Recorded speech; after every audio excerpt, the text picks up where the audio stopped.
हाय, मैं डॉक्टर देवेश फागवानी हूँ।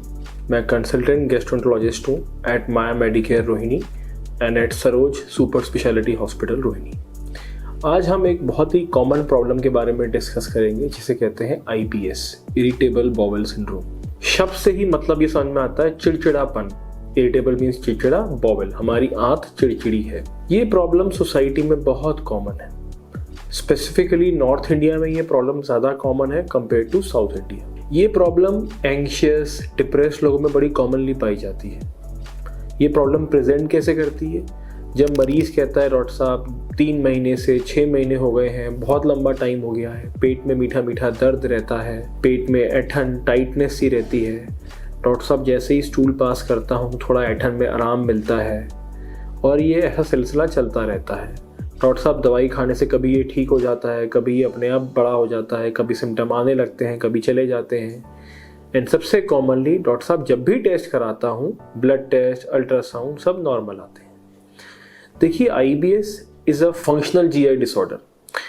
There is a disorder of communication between brain and gut. हमारे दिमाग और हमारे पेट में अच्छे से बातचीत नहीं हो रही है, मैसेजेस नहीं पहुंच रहे हैं।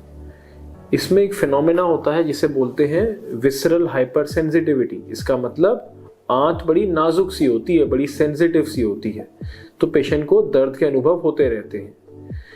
इन बीमारियों में जैसे मैंने बताया, अगर पेशेंट एंग्शियस रहता है, ओवर थिंकर होता है, बहुत सोचता है अपने बारे में, तो ज़्यादातर वो परेशान रहता है। इसलिए जो पेशेंट ऐसे हैं, हम उन्हें सलाह देते हैं कि शांत रहें, धीरज रखें, टेंशन ना लें, अपने सिम्टम के बारे में ज़्यादा ना सोचें। डाइट बहुत इंपॉर्टेंट है IBS में। जहाँ तक हो सके वीट का इंटेक कम करें, मिल्क का इंटेक कम करें, दही लस्सी खा सकते हैं। इसमें दवाइयों का भी बहुत इंपॉर्टेंट रोल है। दवाइयाँ दी जाती हैं।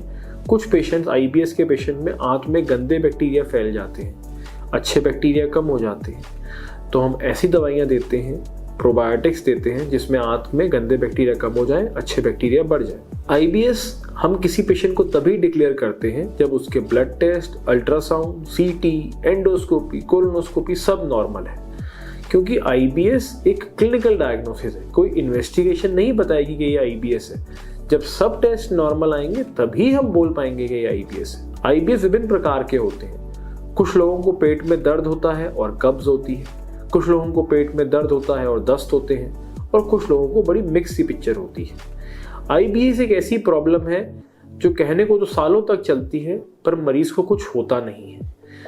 होता नहीं मतलब ना भर्ती होने की नौबत आती है, ना कोई जान पे बन के आता है। तो हमारा यही कहना है एज अ गैस्ट्रोएंटरोलॉजिस्ट कि IBS के पेशेंट्स को कि शांत रहिए, घबराइए मत, थोड़ा सा डाइट का ध्यान दीजिए। तो IBS एक ऐसी प्रॉब्लम है जिसमें एक गैस्ट्रोएंटरोलॉजिस्ट का भी रोल है, एक न्यूट्रिशनिस्ट का भी रोल है, एक डाइटिशियन का रोल है, और समटाइम्स अगर पेशेंट बहुत एंग्शियस है तो एक साइकियाट्रिस्ट का भी रोल है। It's a multifactorial problem. तो IBS से डरना नहीं है, घबराना नहीं है। अगली चीज़, डॉक्टर साहब कब घबराएं IBS में? अगर आपको लगे कि आपके स्टूल में ब्लड आ रहा है, वेट गिरता जा रहा है, भूख लगना खत्म हो गई है, लगातार बुखार आ रहा है, समझ लीजिए ये IBS नहीं है, ये कुछ और है, और फिर इसकी जांच करनी चाहिए। अदरवाइज IBS एक ऐसी प्रॉब्लम है जो हम थोड़ा डाइट से और ध्यान से और शांत रह के आराम से मैनेज कर सकते हैं। Thank you.